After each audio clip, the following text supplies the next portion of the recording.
Alright guys, I just want to show you a little video of my car. A few updates I've done to it. The stripes. The wheels for some reason look really small in my car, but they do look good with the stripes. They're okay for the car. You can't tell unless you're actually in person. I got the back windows tinted.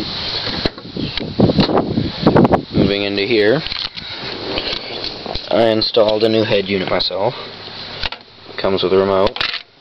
Show you how it works.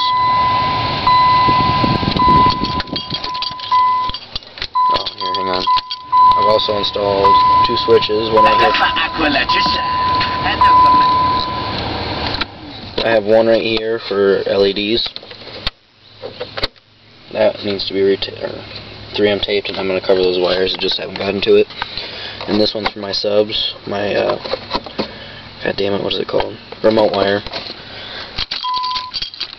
And here's my iPod connected through that. There's a nice little Sony beep. And I got my GPS charger, which I'm going to wire up under here, up to here through these holes back here, so I can mount my GPS wherever, and I won't have to always mess around with the wire. Also, what else have I done? Oh, I'll show you my subs. There's my hat. Ooh, shit. That's just one of them. They're two kicker comps. Those are the remote wire and the RCAs. There's another one back there, but I'm not going to open that because my school books are in the way. Keep in mind that I am 16, so I don't have the money for all the things I want to do yet. There's my power wire. I never got to pulling this up to put that under there, but I'm sure I will eventually. And, damn it. I don't know if you'll be able to read this. Of course not. Alright, so, I also wanted to teach you something today that some people do and some people don't know.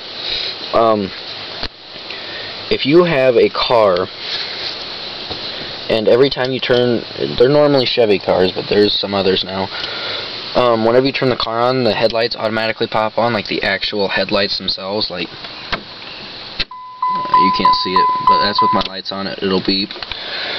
My car used to do that, until I put my radio in. Here, we'll do it step by step. I put my radio in, installed all that, and I used to have my LEDs wired up to my radio, so whenever the car's on, I can turn the LEDs on and off, and that was with this fuse tap right there, and that was just always plugged into my radio, so I could just turn them on and off when the radio was on. But I got an aftermarket radio, and the LEDs no longer worked with the radio, otherwise the radio would just automatically shut off for some reason. I don't know if the fuse and the fuse tap was just bad or what, but after that happened, I had to find a new source for my LEDs. Well, I didn't like how my lights were always on in my car when I was riding around, because if you want to sneak out or you just want to go into stealth mode to piss off some friends and mess with them, going down a backcountry road or something, just screwing around, you know, you don't really want your headlights on. So, what I did was, I went into my fuse box. This is my cover. This one's on the right-hand side of my door. And I found the the fuse number 33 right there. It says DRL MDL. That stands for Daytime Running Lights Module. So, that's fuse number 33, and it's a 10 amp fuse, which is what I need for my LEDs. So, I just... Shit, which one's my radio? Hang on 1 second here. I'm pretty sure I know which one it is. Radio. 38, second from bottom. Here it is. And if you want to pull these fuses out, I recommend some needle noses, because they can do the job. But, yep, that's the fuse it used to be in. And this was my daytime running lights. And normally with a fuse tap, the back fuse right here, is for the LEDs for this wire, and then the front fuse goes to power the device that the fuse tap was plugged into. But I didn't like my daytime running lights, my automatic headlights, so I just pulled out the fuse from the front and I stuck the fuse tap in. So there, now I got power for my LEDs, and I have no headlights now, unless I turn the switch on manually, which is over there. Here, I'll show you that this does work. Car's a little loud, but that's because I got extra mufflers on it. So now this is no headlights. So, where is it? Right there. Lights on. Boom. But if I had that thing installed, I could just have the switch off and those lights would be on right now, but they're not. Now, this isn't just a video of stuff. I also wanted to kind of show you my mufflers and stuff and just other things I've done with the car. So I showed you everything else by now, which I'm hopefully going to do a lot more. I'm going to install a USB so I don't have to use my cigarette lighter every time with a converter. So I'll get you a video of my mufflers.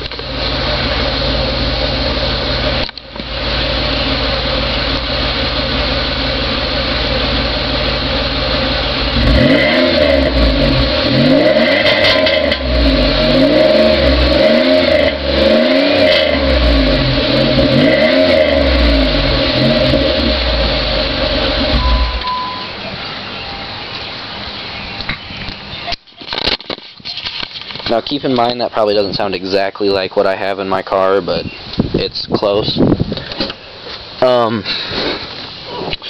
I hate showing videos with me having my car tore apart a little bit. Not really, just glove boxes out. Before I did this video, I had my whole dash off and all that shit. The entire front was just taken apart.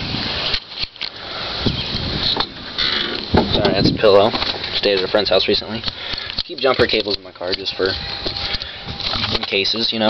Still, I got all my tools in here from installing my radio and shit. There's my amp. It's a Crunch 1000 watt. Yes, I had to mount it upside down because the power wire was a little too short, which kind of pissed me off, but gotta roll with it. Those LED strips, I had 3 of them because I bought another set, and I didn't like the yellow lamp that was in here because it was really dull. I don't like the blue in here either, but they are brighter, so I'm going to live with it for now, and eventually I'm just going to buy a white strip and put those in. But that's just the back of my sub box. Hell, I'll show you both the subs.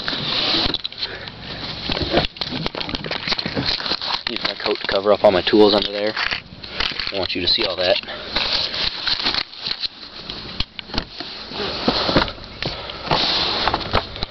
And I've also got some LEDs wired up right here, so whenever I have my seat down, my subs are playing. Every time there's a big bass note, these lights will flash, which you can't do that in the front of the car because the cops will end up seeing it. But the back of the car, it kind of just, mine kind of hides it with the tinted windows. So there's my power wire. And here's my power wire for my LEDs, which I have unhooked right now because the subs are unhooked because I just haven't hooked them up yet. I got all the wires in place, they're just not actually in right now. Which reminds me, if anyone's any good with electronics, I would like to know. My alternator blew. I think it was because of these, but I'm not sure. I think they were trying to draw more amps than the stock alternator could handle. This was, I had the stock battery in it too.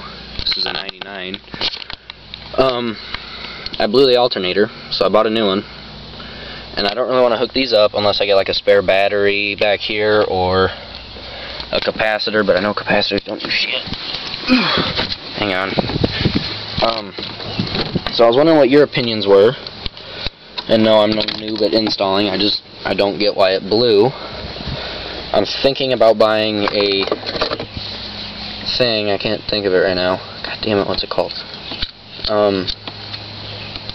High output alternator, but I'm not sure about it yet. So if you guys could get back to me, just let me know what you think before I buy a high output alternator. I want to know what you think I could do instead of buying that, because I really don't want to replace a brand new alternator. So, someone just get back to me on that. This is all I've done to my car for now. I'll put up more videos later. So, yep, thanks guys. See ya.